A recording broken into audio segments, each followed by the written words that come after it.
Front of me. Hi, everyone. Good morning. Welcome. I work with Greg many years ago at a church. I still work at the church, and Greg has moved on to bigger, better things with Auxano. I don't know if they're better, but I miss him terribly. And so he and I have worked together for years. And I would say I'm more on the practical side of things, hands-on in ministry, and Greg has more the philosophical, or he's probably dreamed and worked on most of these things. So he dreams of them, and then I've worked them out throughout the years here in the church world. But year-end giving is obviously a really important part of giving at churches in general. The way that I kind of look at it is, so many of us receive so many different asks at year end. And I always make kind of a tongue-in-cheek joke that it's save the whales and feed the zoo, and everybody else is asking for giving at this time of year. But the church is just as much deserving as anyone else. And in my opinion, even more so, because we have touch points all year long with our givers. And obviously, what is a better cause to give to than the cause of Christ through giving to church to reach more people with the gospel message? And so as we talk about year-end giving, I always want to encourage church leaders like you and I to think through giving, that we should be in the stack of envelopes that are sitting on somebody's table in November when a family's making a decision of who they're going to give an over and above or a year-end gift to. That's kind of the goal of today, is to think through that, and how do we as church leaders put ourselves in that stack of envelopes or in that decision process, so that people think of church just like they think of their alma mater and their local community society.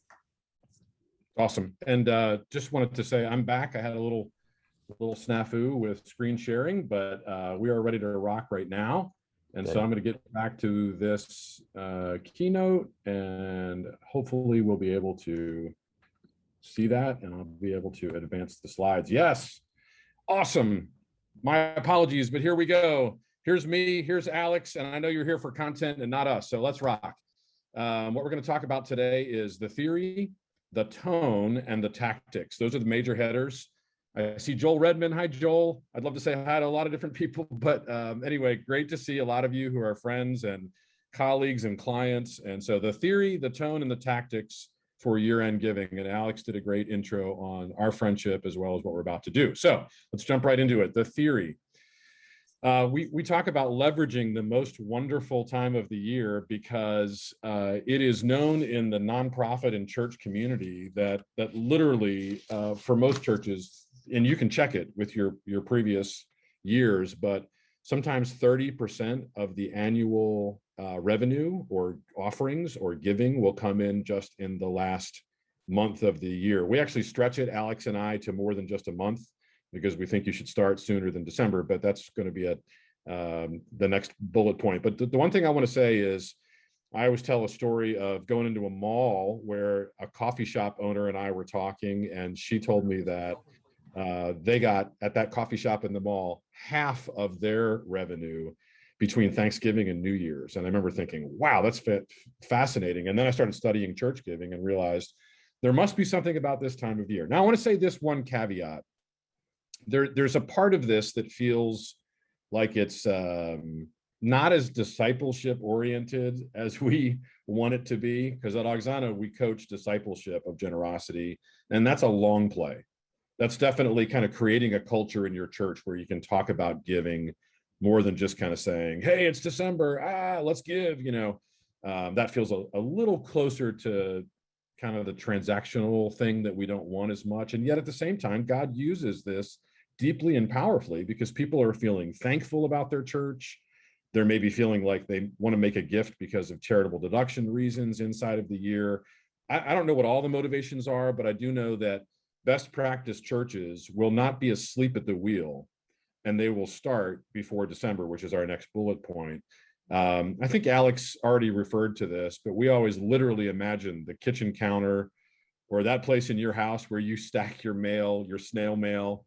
And what we used to realize, or what Alex and I realized 10 years ago, was the nonprofit community, good folks, we're not down on nonprofits, but they're way ahead of us. They're kind of better than the church. They had the envelope already on the kitchen counter. They already had the email in the inbox. And we just believe the cause of Christ is important enough that we want to be in that hunt. We want to be not apologetic or shy to be able to say to the members of our congregation, sure, knock yourself out, give to a nonprofit if you want to, but also please consider your church in your year-end giving, which is why we say start before December. I would say, I'm going to jump in there real quick and just say, as church leaders, we would always think like, oh, let's have something on Christmas Eve or the last Sunday of the year to have that conversation. That's what I thought. I mean, most people are around at Christmas time, so they're at our church. And by that time, people have already made their decision, and likely most of them have actually already made their gift. So that's a good point, Craig. Yeah, buddy. No, jump in anytime, because it's fun to hear you. And I think Alex talked about this, but Alex is the practitioner. Like, aren't you doing like year-end giving stuff right now, Alex? Yeah, like sending things to print by tomorrow at 5 p.m. Yes. So I mean, like, you're talking about a guy who's real-time live. And I think he was making fun of me that I don't do any real work anymore, but you know, whatever. Somebody's got to do what I do. Anyway, try something different is our next point. Point number 3 is try something different. And here's what we'd say. You know, right? We always remind people of the definition of insanity. If you want to get different results, don't just keep doing the same thing you've always done, right? So we're going to suggest some things to you that, in keeping with your ability, your resources, your time, just try something different than perhaps you've done before. And I want to be very respectful of the fact that Alex and I come from a very, very large church setting. And we literally have staff that help us with this stuff. And that is not the case for most churches. I mean, I don't know what the percentage is, but I would say 99% don't have staff that are related to this stuff. So we're going to give you things that we think don't require like staff and thousands of dollars and things like that. But we're also going to save to the end some bonus tips, we're going to call them. That is the graduate level stuff, that if you do want to try some of the higher flying stuff, in terms of complexity and some of the things that Alex and I have learned, we'll give that to you. We just don't want you to feel like we're deaf or tone deaf to the idea that, you know, I'm thinking of my friend Joel, who I just said hi to. He doesn't have, you know, umpteen staff people to help him. So he's going to need to come up with some things that he and his staff can do. And I know they'll figure that out because they know how to do great stuff over there. So anyway, try something different. And then the last thing is to emphasize vision and discipleship, which is, I think, is what keeps it above the fray of just being a money grab. And I really care about that a ton, and I know you all do too. So when you emphasize vision and discipleship, what that means is, and Alex and I can't take credit for this, I forget who said it, so forgive me that I forget who to attribute this to, but whenever you are talking about the church's use of money, it should always be a vision casting opportunity. And whenever you were talking about an individual's giving, it should always be a discipleship opportunity. And I want that to kind of hover over all of, we're going to get super tactical soon, you know, literally like email stuff and social media, blah, blah, blah. But I just want you to know that the heart of this for me and Alex is, we don't think churches should talk about money like P&L sheet, you know, like how much money did you spend on paper clips this month? And, you know, transparency is good, so that's fine. But when we're talking about church money, we always want to say, hey, the reason we have these resources under management is because they're God's resources used for God's purposes through our church. And so it's a perfect opportunity to remind the congregation, hey, remember, this is what we're all about. We're not about paying the bills. We're about doing the mission of God and doing the work of Christ in our community. So remember that when we say year-end giving, what we really mean is year-end recast vision opportunity as much as giving, because people give to vision and you all know that. But, you know, that's what, when we say, hey, create some things to do at year-end, we're basically saying that, create a vision casting opportunity. And of course, we believe that generosity is ultimately, in the best form, an outgrowth of someone's discipleship and their following of Jesus Christ. Okay. I want to talk about tone. And Alex, you know, this is a big deal because I'm never afraid to ask people to make a gift at year end, but we really want to be careful of the tone, because I think sometimes we can either be in a posture of panic, you know, because maybe some of you are feeling like you're behind budget right now. And your temptation would be to kind of, you know, tighten the screws a little bit in the congregation and say, hey, come on, you know, what's everybody doing? How come you haven't stepped up? Or just that we forget that these are people that, whether they're good at giving or not yet, everybody's in a different place in the journey. whether they're good at giving or not yet, they need to be hearing grace and encouragement from us. And so just this whole expression of gratitude. Alex, what do you say about that? Like in terms of like tone, kind of the vibe of either your email or the way the pastors will talk from the pulpit? Like give us a few pointers on that. Yeah, so a little bit of this is me coming from a sales background. I always say when we're writing, we're assuming the yes. We're always assuming that somebody is going to say yes to us.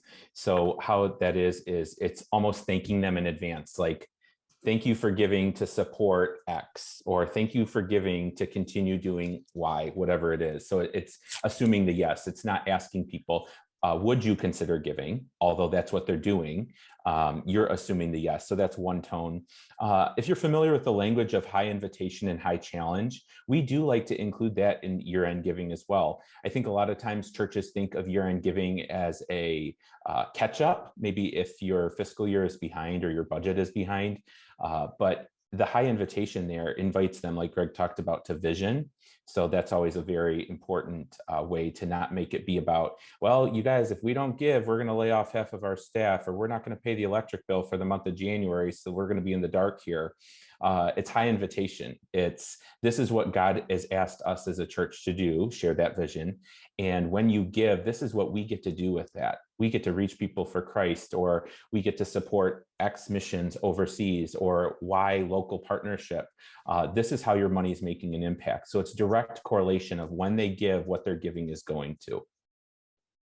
Awesome. And so Alex, in some ways, covered all of the bullet points here on this page. And let me just review really quick. By the way, for those of you who are joining us on the webinar, and if you're live with us, we have the chat box. And so our friend and colleague, Bob, will help collect questions on the chat box. We'll talk about Q&A later, but we're going to leave some time at the end where you can ask us some very direct stuff about how we do it, why we do it, even super tactical stuff, and we'll help you with that. So that's a little advertisement for what we're going to do in the closing minutes of our time together. But just to kind of circle back on what Alex just said, he kind of nailed all four of these. I want to highlight just this whole idea of, my words now that I travel the country with are gracious challenge. So if you see in bullet point 3 there, set a gracious challenge. And what I mean by that is both of those words in all of their fullest form. So gracious means we're always going to have that attitude of, not being heavy-handed and not being manipulative, not strong-arming people. But at the same time, we do want to challenge people, and we don't want to be saying, well, would you possibly, maybe, if you could see yourself clear, we have all these equivocating words that we use as pastors, and I pastor churches, and I get it. You never want to come across like you were being too bold about this. But at the same time, one of the things that Alex and I have already said is the other organizations that are asking your congregation are not equivocating. They are saying, please make a year-end contribution.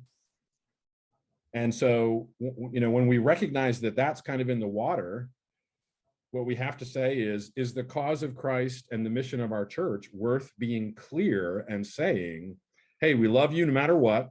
We love you if you give or not, but we want you to make a year-end contribution beyond your regular giving to the church. And here's why. And you'll notice the fourth bullet point there says, we want to instill the idea of future effectiveness. And so what you want to do is be able to draw the line between, hey, if we have a surge of giving, it will enable us to do this ministry more effectively, or it will enable us to hire the staff we need to hire, or it will enable us to send this to a missionary that we've always wanted to send this gift to, or whatever it is. So you want to be able to not only say, hey, here's what God has been doing. We're so grateful that you'll consider a year-end gift. And guess what will happen as a result of that? So again, this is anytime you can do, even half of what we're talking about right now, it's probably going to improve your year-end communication. And so that's the tone. I wanted to jump in and say one quick thing there, Greg. I can't take credit for this slogan or saying, whatever you want to call it, but a friend of mine named Elliot, who works for a large organization that many of us know, he really hit this home with me when he said, as churches, our congregations every week are interacting with their iPhones using the Instagram app and Uber and all these, very fancy, elaborate things. Uber Eats, we're all using them all day long. Our congregations are. But as churches, when people come into our churches, or when we communicate to people, and especially when we ask for money, people, we as a church treat them like Windows 95. And I think so often we think that as an organization, we can't make a direct ask to people, or we're going to offend people. But like Greg said, and this is what it just sticks with me, am I treating them like a Windows 95, or am I treating our donors or potential donors the way that all the other organizations that are interacting with them right now are treating them?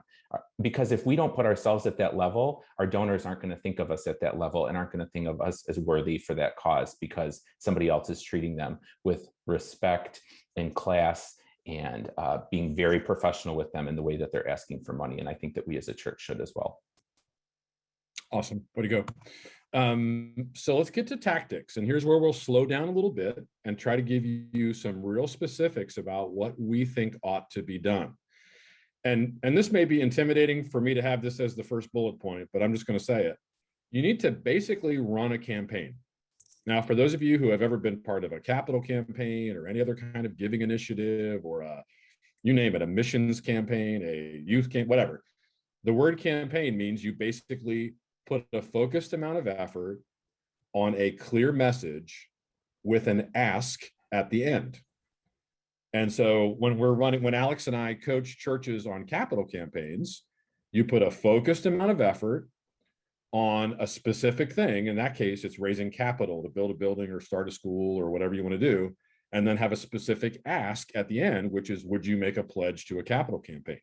Well, those components, kind of what are we doing and how are we going to do it and what do we need from you, need to, maybe to a lesser degree, because capital campaigns are almost once in a generation, but the components of it still should be there. So when we say run a campaign, Alex and I would literally look at the last 2 months of the year the way we would look at a major campaign, which is, how do we communicate?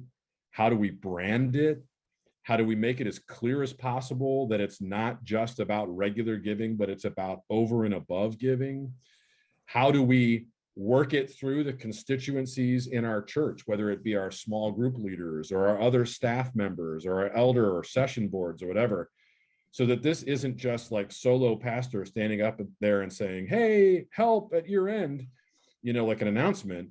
It has to be more than just an announcement. Now, we're going to tell you that you should announce it publicly, and you should make it part of your offering moment or offertory time in your church service or your online service or whatever. But that can't be it. We need to literally run a campaign. And why do we say that? We just think that it requires that amount of focused attention, and the results will be commensurate with how much we make it very clear. In other words, here's the way I would say it. Every single person who calls your church their home church needs to understand exactly what they're being asked to do and consider at the year end. In other words, my wife and I should be very clear about the fact that our church leadership, our pastors, are asking us to make an extra gift at year end.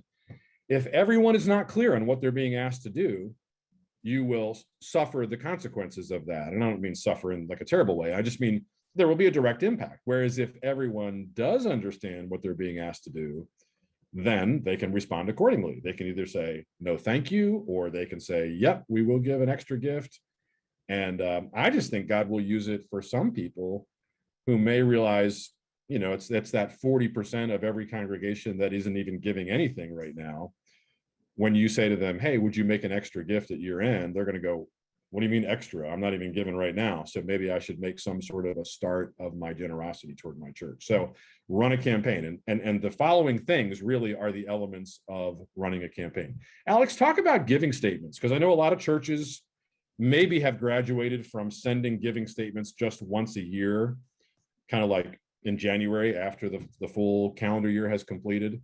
Right. I know a lot of my friends that are on this call have graduated from that, and they don't just do it once a year. They maybe do it twice or 3 times a year. But you do it at your church like as a precursor to year-end giving. Is that right? Right. Yeah.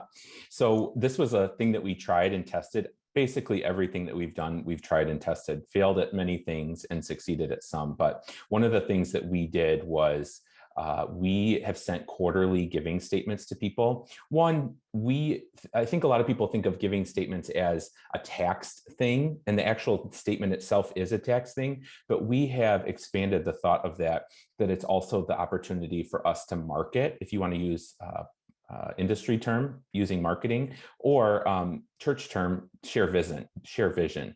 So this has been a chance for us to, generally at our church, we send them quarterly at the end of Q1, at the end of Q2, and then at the end of we send it at a 10-month statement. So right in the beginning of November, we send a 10-month giving statement for the whole year. And that's kind of a wake-up call to people. We try to nicely tell people, this is where you're at for the year. And what that does is, I'm just going to use an example, but if somebody received a giving statement that was for $2,400 and their intention throughout the year is to tithe, let's say that's 10% in their mind, that would mean that they've made $24,000 in the first 10 months of the year as income. And I think that people wake up and say, oh, well, I was traveling for 3 months during COVID times. I haven't given for the last 6 months, whatever it means.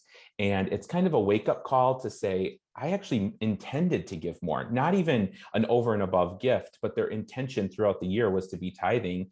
And maybe they've made $60 or $70 or $80,000 at that point in the year.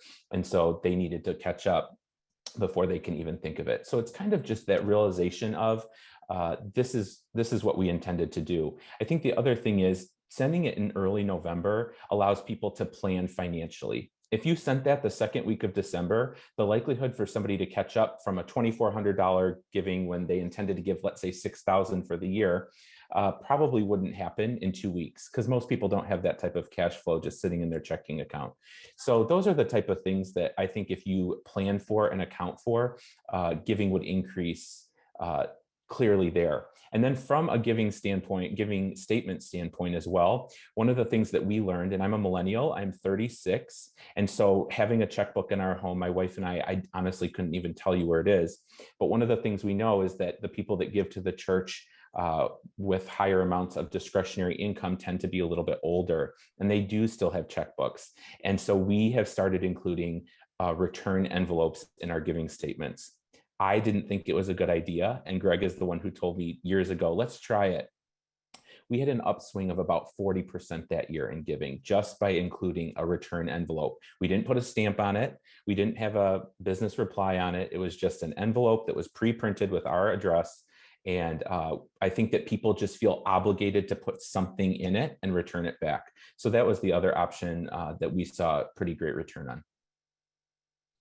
Hey, Alex, we're getting some great questions rolling in, and I'm going to try to time them appropriately because I know one of them about social media we're going to address later.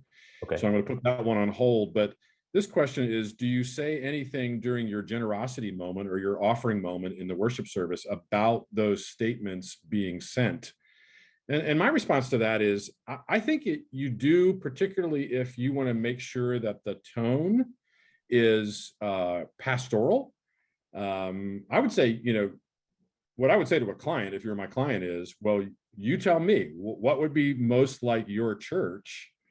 And if the most characteristic thing of your church would be to talk about something like that and say, hey, everybody, you're about to get a statement. And let me tell you why we did that. We did that because a lot of people kind of forgot where they're at with their giving throughout the year. And we're coming up on our year-end giving opportunity. And some of you are going to want to know kind of where do you stand? And I know you can maybe check that, but we just checked it for you and we sent it out to you. And so, it's coming in the mail. You'll see it soon, or it's coming in email if that's the way our church sends it out. So I think it's a great question. And I think, again, I would always want to make sure, because money is such a sensitive topic, that you can sort of pastor it up and make sure that there's a real shepherding tone to this. And again, when you look with steady eyes and a calm heart and say, look, I'm not freaked out about money, but I know a lot of us love the church and love the Lord and have this opportunity at year end that we want to give. So here's what we're doing. In the next couple of weeks, we're going to give everybody an opportunity to give. And that's why we send out our giving statement. So again, I think my response to that would be, yep, talk about it. I would say honesty is the best policy. And when you can control kind of the way things are being communicated, that's good. So really it takes us to our third point, communicate widely. And what we mean by that is, you'll see in the next bullet, Alex already mentioned it, but we say use snail mail, use email, particularly for those of you who have multiple generations of people in your congregation who all may look at this differently. Now, don't get me wrong. Alex and I both know that we're not going to stereotype old people as not using email or electronic giving, because they do all the time. And you can read the statistics on that. But so it's less about age and it's more about just people's comfortability with various things. So some people love it when the return envelope comes in the mail, like Alex said. Other people are like, I don't want to touch paperwork. Just give me a QR code and let me grab that and go straight to the giving page on our church's website. But this is the whole communicate thing where I mentioned earlier, it can't just be an announcement from pastor and it can't just be during the offering moment, but it needs to be in all of the other communication formats. We'll circle back to social media a little bit later, but mostly what we're talking about is you already have things that are in play. So again, we're not talking about extra money, extra staff, extra anything. If you have a church newsletter, use it. If you have a regular email, use it. If you have any communication that goes through your Sunday school teachers or small group leaders, use that. And again, coach everybody up on what the tone of this is, that it's not panic, but it's an opportunity to bless the church at year end. Okay. I want to keep going because this is some of the stuff that may, surface some questions. And again, we're calling this the graduate level stuff because I really want to be sensitive to the fact that some of this stuff may be, I'm just hearing some of you say, Greg, are you kidding? Like, what kind of time do you think I have to be able to do a year-end giving campaign? But at the same time, I want you to hear this because I think some of you may be able to take some nuggets out of it and say, well, I'm not going to do it the way Greg and Alex said I should do it, but I heard the principle behind what they're talking about. And I think I know how to customize it for my church. So the one here that we're going to start with is segmentation. Now, this may not be news to many of you, but we want to just tell you that basically we learned this. Alex and I learned this together, that you cannot have a one-size-fits-all approach or form of communication because you have people all across the spectrum of giving, some really good givers and some not so good givers, and some really mature people in the faith and some that are just starting off in their faith, and some that are super digital electronic and some that are not super digital electronic. And so we want to kind of be able to say, look, let's at least break up a few segments, if you will, of our congregation and say, is there some sort of, for instance, is there some sort of year-end appeal that is different for, say, the top 20 or 30% of your giving folks versus the folks on your database that don't give at all? And what we would suggest is the churches that kind of go to the graduate level in all of their generosity discipleship, but particularly year-end generosity, will at least create a couple of different potential messaging strategies for, again, the top givers versus the folks that don't give at all, and maybe the folks that are in between. And again, some of you may not be comfortable with this, and that's okay. We'll just tell you what we do, and then you decide what fits your theology and what fits your practicality in terms of time and resources to be able to execute that. So Alex, just give us a couple of quick examples of how you, like right now, because you're doing year-end giving right now at your church, what are some of the ways that you may have a different message for one group than another? And then maybe we can learn from what you're doing. Yeah, that's good. Right away, the thing that comes to mind is our top givers. Every year, I would say in early November, an email comes from me to our top givers, which my role in the church is donor relations or donor development. So I've had an interaction or two or many with most of them, so they know who I am. It might come from someone different in your church, but what I basically say to people in that email is the next 6 or 8 weeks, you're going to hear about year-end giving at the church. We don't want you to get frustrated frustrated because we know that you are a core or a committed giver here, whatever you want to use. We want you to know the reason we do it. So we let people in behind the curtain to say, this is why we do it. We know that this is one of the times a year that people that maybe aren't as generous actually do think about giving and generosity in a different way. And so when we're speaking to the masses, we know that you are a committed giver here. We still challenge them in that email to say, because you're a giver here, would you consider giving an over and above gift? But we also let them know some of this communication isn't directed at you. That allows them to feel behind the curtain, and also it allows us to give an ask to them with a higher vision, more high touch, high time approach. We say the higher the giver or the more committed they are to our church, the more touch points and the more time that we would be spending with them. So this is one of those touch points and time that we would engage with them. From a non-giver perspective, or maybe somebody that's a little lower in the giving list, in part of our giving communication throughout the season, we actually put specific dollar amounts on some of the asks. So would you be able to quantify some of their gifts? Meaning, if somebody gave $25 to year-end giving, a new giver might say, oh, I only have $25 to give, and that's not going to matter at that church because that church is too big, or would they even notice? But what we would do is we would put in quantifiable gifts. Like a $25 gift allows a middle school student to receive our middle school messages for one season. So it's trying to say $25 pays for that kid to have pizza and pop and whatever else they're getting on Sunday nights when they're coming for middle school ministry. Or a $100 gift allows us to serve 4 people with a water well for 1 month in Africa, if it's a global missions type thing. And you get the point. Our goal is we're trying to communicate to people, somebody that maybe is a lower giver or a non-giver needs to know a direct correlation to how their gift is making an impact. A larger giver, or somebody who's been committed with us for a while, is going to give to vision and mission of the church. And those are 2 different people that we're communicating with, but ultimately the same message is year-end giving.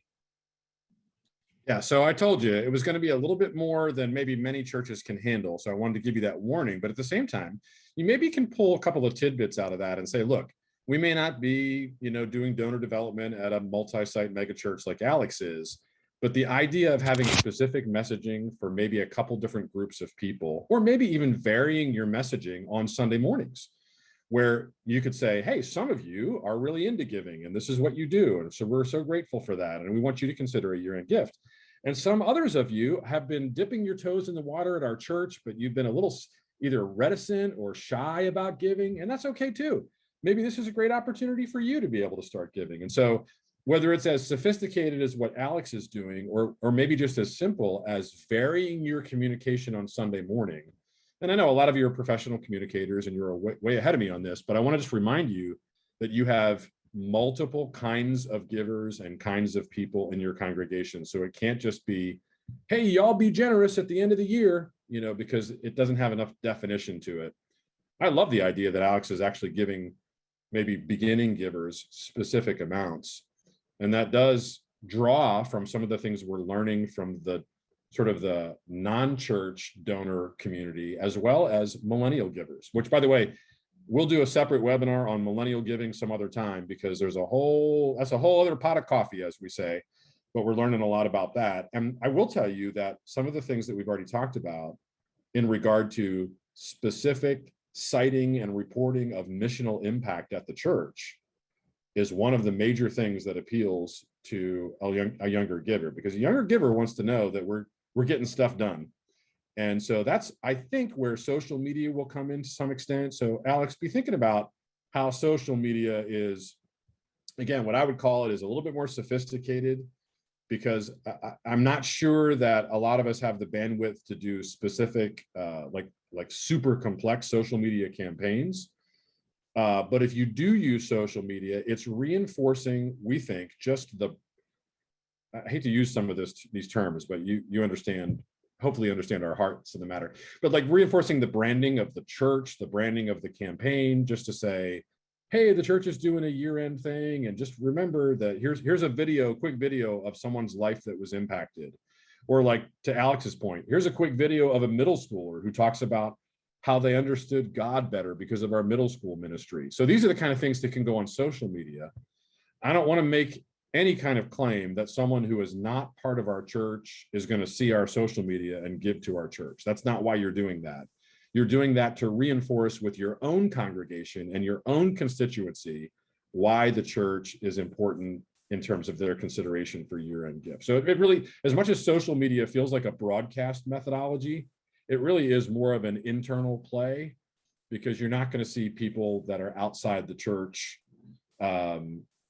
happening upon a church's social media and making a financial gift, as a general rule.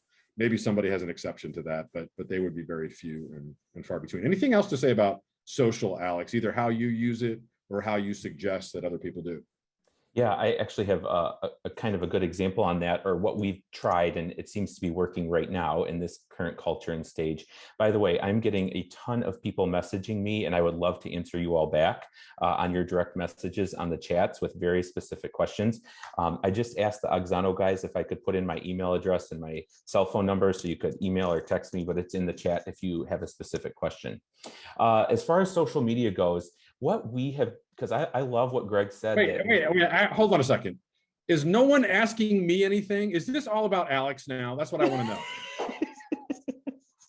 No, it's not. I think that they're asking, like, people are asking questions about, like, when do you send that email and how long is it and who signs it? I mean, people are asking very, very good, unique questions, but I just wanted to make a comment that I don't want you to think I'm ignoring you. Okay, good. So for social media, one of the things that we learned in marketing school, 10, 15 years ago, was it takes maybe 6 touch points for a message to go from subconscious or unconscious to becoming a conscious thought. So if you could imagine, in the busiest season of the year, all of us would probably agree that the holidays are some of the busiest times of the year. If we as a church only make one call from maybe the pulpit or one email request about year-end giving, the likelihood of getting lost in the message is very high. I know for me personally, I'm getting bombarded every day with a different sale from a store on my email during Christmas. Buy this many gift cards, get this many free, whatever it is. So if you only hear the message once or twice about a year-end gift to your church, it probably is going to get lost in a lot of the clutter. But the goal of social media, at least the way I use it for year-end giving, like Greg said, I'm not looking for an outside non-giver to all of a sudden say, wow, this church has done a great job, I'm just going to give a random gift.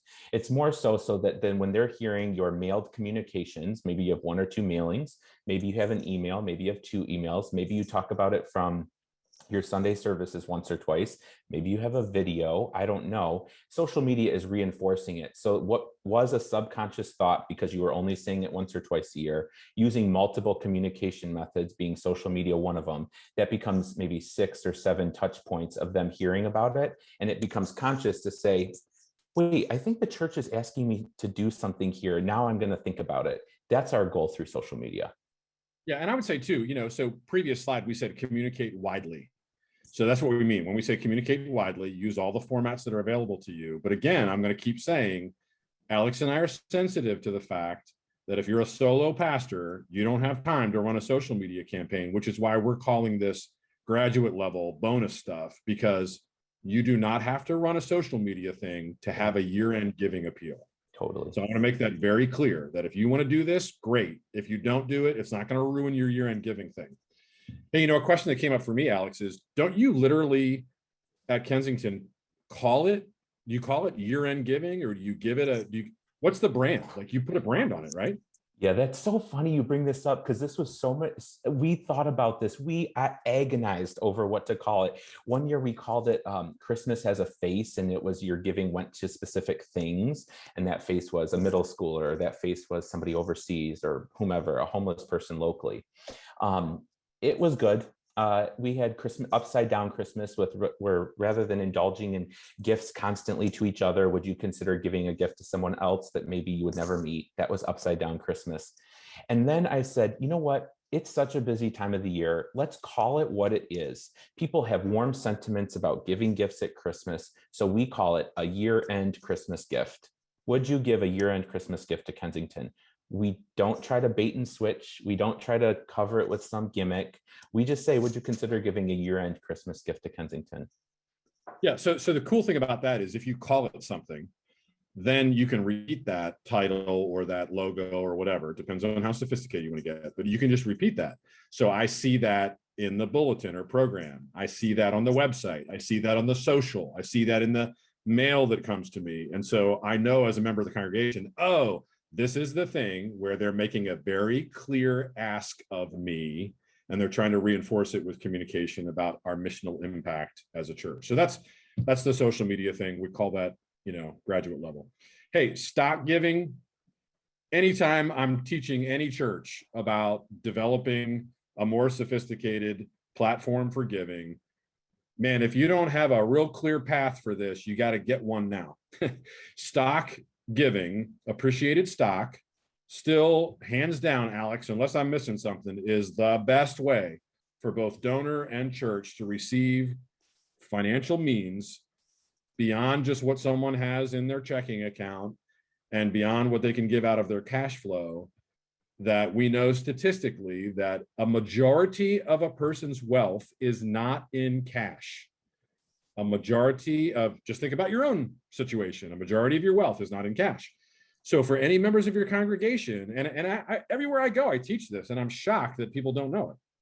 And as soon as I teach it, then you have all of a sudden a whole bunch more resources available to you. And so stock giving, very simply, if you don't know what it is, a person in your church can literally give shares of stock and put them into the church's account. So you have to have an account set up, but it's not hard to do. They put them from their account to your account, which means the donor avoids cashing it out and having capital gains tax, and the donor gets a charitable deduction for that. The church is able to just liquidate or sell those stocks and get the cash right away. It is the best thing going. And so why do I mention this at year end? Because I mention it all year. That's why I mention it. And so if you have some opportunity where you can either put a person in charge of that, maybe at a smaller church, it's a lay person who's like, hey, talk to Bob if you want to give stock. At a larger church, you can have a system process and maybe a staff person that receives these calls. But honestly, it sounds more complex and sophisticated than it is. It's not that hard. You just have to decide how you want to get that into the water at your church. And I would suggest, Alex and I suggest, that we remind particularly bigger givers of that at year end and say, kind of oh, by the way, we know some of you like this, or some of you have considered this, but if you want to be able to give appreciated stock, it's really easy. Just click this link or call Bob or call the office or whatever it is. And what you'll find is, man, just one of those gifts can give you a surge at year end that, can really help the church. And so we can't go without teaching about the idea of giving appreciated stock. The other one that, again, is a little trickier, but we want to mention it, is the idea that you can make a year-end gift appeal to a specific ministry or aspect of your ministry. And here's what I mean by that. I don't mean this to be a shell game or a trick. It's not meant to be that. But here, let me tell you what it is. If you say at year end, we're giving to, let's say, missions, and a bunch of people give money to missions, that helps alleviate the burden of that line item in your general budget. So what I'm saying is, if you had already allocated a certain portion of your general budget to be able to give to missions or missionary work or whatever, if that's part of your general budget, then people giving to missions at year end means it alleviates that from your general budget burden, and you can spend it on something else. Now, again, I don't want to get too far into this, because I think if you just got what I said, great, and then you can use it or not use it, whether or not you like my idea. But the idea is sometimes being more specific in your year-end appeal. Like Alex said, one year we did it for specifically, I think we did for things overseas. And so what ended up happening was we produced a whole bunch of giving that enabled us to give what we said we were going to give out of our general fund, but we did it out of year-end gifts. And so it loosened up the shoestrings on the general budget a little bit. So again, this is a little bit more high flying. It's a little trickier, but I think you get what I'm saying here. And so don't be afraid to get with your team and consider, should we make our year-end gift appeal specifically for the general fund, or do we want to be able to veer it off and say, hey, give an extra amount for this ministry or this initiative or this appeal, And then you can kind of shift the money around in a way that, again, you can tell the congregation exactly what you're doing, but you can say, hey, if we give money year end to this, it will enable our general fund to be free from some of the burden of what we were going to do in that category. So I wanted to talk about kind of the bonus tip, graduate level stuff regarding how we can, if you have the time and the resources and maybe the personnel, do something that's a little extra beyond what we just talked about, which was basically just communicating really clearly and making sure you issue a gracious challenge. Alex, can you see some of the things in the chat room? I can't because I'm sharing this keynote. There's some other questions that you can either give to me or you can answer yourself so that we can make sure that we're doing our Q&A time. Yeah, one question I thought was, there's lots of questions. One I thought was helpful was, any recommendations or differences in an appeal to an online congregation? Yeah. You want to take that one? You want me to? Yeah, I mean, I'm always not confused. I'm always uncertain when people say an online congregation. How would that be different in communicating other than the means by which they're receiving the information? So does it mean that somebody is living in other states? Does it mean that they're not showing up in person here? Because I know at least at Kensington, we're probably having only 40% of our pre-COVID numbers. So we're still communicating to what I would call an online congregation, whether it's through email or social or recorded messages on a Sunday. Obviously, I think it takes more effort because it takes more communication, intentional communication. It can't just be an announcement on a Sunday morning and thinking that that's checking the box to getting it done. Because we talked about it's going to take multiple times to get your point through to people. Greg, do you have any idea if there's like a specific thing that I wouldn't be thinking about there? I obviously only work at one church, but you see hundreds of churches all around the country. So what would that question maybe refer to? Yeah, I don't know. I mean, I think part of it is, it's a very good question because I think it should be asked. Like, is there something different we should do? Just because everyone's asking that question right now, and not just in the category of giving, but in everything else, right? So I think it's a good question. I think to some extent, the online community, I almost want to say it's a little bit easier because if they already have their computer open or their phone open, you can make all these direct links for them straight to the giving portal on your website or text to give, so I do think, I don't know that I want to say it's easier, but I do think to some extent that the technology is more accessible. So if you have a pretty developed digital media or digital giving platform, then I think you have a direct hit. So I would say make sure that that's really clear. Another question I got is somebody's asking, when do you start doing this? So when do you start? I thought that that's a really unique question. And if I was going to answer it publicly, I would say you're kind of doing it all year long as you're engaging with people. You're sharing vision of what the church's giving is going to. This is just more a direct chance for you to ask. The season itself gives you the opportunity to ask people to be generous because it's a season that people are thinking of giving in generosity. Obviously, there's tax purposes at year end as well. Sometimes people want to get in their last gift for taxes. One of the things that we have found beneficial at Kensington is in the early fall, let's say since school starts up till maybe mid to end of October, I call it having good feels with the church, meaning we don't ask for other things during that time, but we're sharing a lot of vision through weekend services. Maybe it's a quick video you post on your social media or you send out of, like, we keep using the example of a middle school student that maybe came to know Jesus or got baptized. Just something where people are having good feels with us as an organization, like, wow, the church is doing good and the church is spreading the gospel and the church is doing what Jesus set the church up to do. But then allowing those good feels to translate into the ask in probably mid-October or mid-November. I think that when people can translate, wow, the last few months we've seen all these great things that the church has done, as you're sharing stories or you're sharing your vision for the next year, the next coming season, and then they're hearing the ask, it's kind of like this hand in glove approach to saying, well, why wouldn't I give there? Of course I would give there. So the timing is a little bit liquid depending on your church, but we generally start the hard ask, if you want to call it that, or the direct ask where we're saying, would you consider making a year-end Christmas gift? Or thank you for giving here for blah, blah, blah. We generally start that in mid-November and we do it for 2 or 3 weeks in November and then 2 or 3 weeks the beginning of December. I would also encourage you with one small tactic. I always get really nervous in early to mid-December when I don't see giving coming in. People make their decisions, we're finding, at least this is for my culture and context at the church I serve at, people make their decisions to give in early to mid, maybe by Thanksgiving, major donors at least, and then they don't actually do their giving, we're finding, until December 20th and beyond. So what used to be the week off between Christmas and New Year's, I think churches, are notoriously known for having downtime during that time.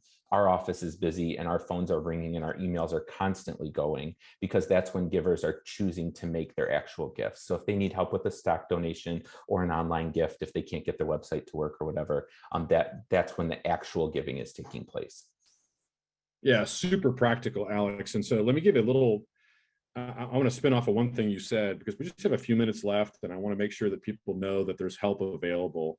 Number one, I want to commend my colleague, Bob, who was kind of the wizard behind the curtain, who's going to send all of this stuff to all of you that signed up for this webinar. So if you're taking notes feverishly or screenshots of our stuff, great. You can have anything that we're providing, and we're going to give it to you anyway through an email. And so I do want to say that. And I also want to say too, that what Alex said was this whole idea of, in some senses, we're microwaving a process in 45 days at the end of the year that really ought to be the principles of how you operate in generosity throughout the whole year. And I want to just say very clearly, I want to make a gracious challenge to you, and that is to consider bringing on one of our consultants, bringing on a navigator from Auxano to be able to help you create a generosity culture that is not just a sort of a quick hit at the end of the year, but is a normal part of how you do church life and how you disciple people toward generosity. So a little bit of an advertisement there, because again, there's a part of me that feels a little, I don't know, like we're just trying to dump a bunch of stuff on you and have you quick do it in the last 60 days of the year. And the fact is, this requires a lot, and it requires us maybe coaching you up longer than just a 1 hour webinar. Anyway, quick advertisement there. And I don't want to give you more of the goods, just as kind of like the down and dirty, right? This is just a bam, bam, bam, the 10 commandments of year-end giving.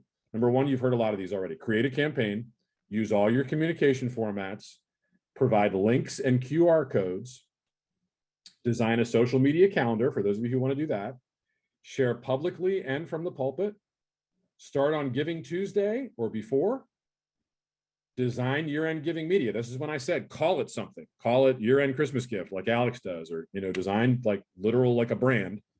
Remind people multiple times. Again, Alex said it. If you say it one time, it's going in one ear and out the other. Here's one that we didn't talk a ton about, but I want to say right now, audit your digital giving experience. What do I mean by that? If you're going to tell people to click a link and go to your giving portal on your website, you better make sure that's a good experience, that it's smooth, that it works. Anytime we do anything digitally, when Alex and I would institute it, we would personally get right on it and give some money to make sure that it felt right, to make sure that it worked right, and that it was a good experience for people, because you just don't want people to be frustrated. So I would say today's the day to audit your digital giving experience. Pastor, if you've never given digitally on your own church website, do it right now. Okay, and then the last thing, and this is super important, name a person as a point of contact. This is critical, because when it comes to these sort of fidgety things around money and around digital giving and around stock giving and all that kind of stuff, I want to be able to talk to a human. And so when I call the church or when I email somebody, I want to call back from someone that says, hey, this is Susan, and I'm working with your church these days and helping with the year-end giving campaign. How can I help you either get your credit card set up or answer a question you have about your giving statement or whatever it is? So obviously this needs to be a trusted person in your congregation, a trusted person for you, pastor, to be able to say, hey, I'm going to put this off of my desk and put it onto Susan's desk. But it's just so much better of an experience when I don't just get, non-human communication about this, because again, this is a pastoral moment. It's a discipleship moment. I want to have someone holding my hand on that. By the way, I'm going to have to circle back to this question, because I'm going to be really honest with you. Someone asked about cryptocurrency giving. I have more cryptocurrency training in the last 60 days from my 23-year-old son, enough training that I could choke a horse with it, but I still don't exactly know how to advise you on crypto giving at year end. Someone asked, is it just like stocks? Does a crypto gift get given to the church? and therefore avoid some of the gains taxes, et cetera. I'm just going to plead I'm a novice here, but I did just talk to a guy who has some expertise in that category. And I'm going to follow up with all y'all and send an email that gives you everything you need in terms of that stuff, because I don't want to advise you incorrectly about cryptocurrency. So, okay, so you guys have done the chat box. You've asked a lot of questions. We just have a few more minutes. Obviously, anytime you want, email me, greg@auxano.com. We're doing workshops these days on generosity. We're doing full consultations. We got books and all kinds of stuff. I don't want to make this a big sales pitch, but don't feel alone. We're going to give you everything we did today on the webinar and more if you want more. And of course, I've introduced you to my good buddy and loved one, Alex, and he will help you too. Although he's a busy dude. He's running a year-end giving campaign. Leave him alone. I'm just kidding. You can email him anytime, or either one of us, and we will try to help you. Is there anything else that y'all want to ask? If so, do it. Otherwise, I'm going to close this out with one more announcement. Okay. Real quick, I and others are doing a 6-hour training intensive on developing a major gifts ministry in your church. This is an advertisement for that. It's in Atlanta. It's hosted by the famous Peachtree Presbyterian Church, gorgeous campus in Atlanta. It's a one-day deal. Pastor, you can come, you can send somebody, you can send a team. But anyway, there's a quick thing about that, major gifts ministry. The folks at Mortarstone are going to help. I'm going to help. You'll get a little snippet of what I do with my generosity stuff and a lot more. So that's that. Okay, Alex, anything else before we go? Oh, great job. That was awesome. Thank you. Bless you all, and be looking for an email from Auxano and our friend Bob. Take care, and thanks for being part of the webinar. Bye-bye.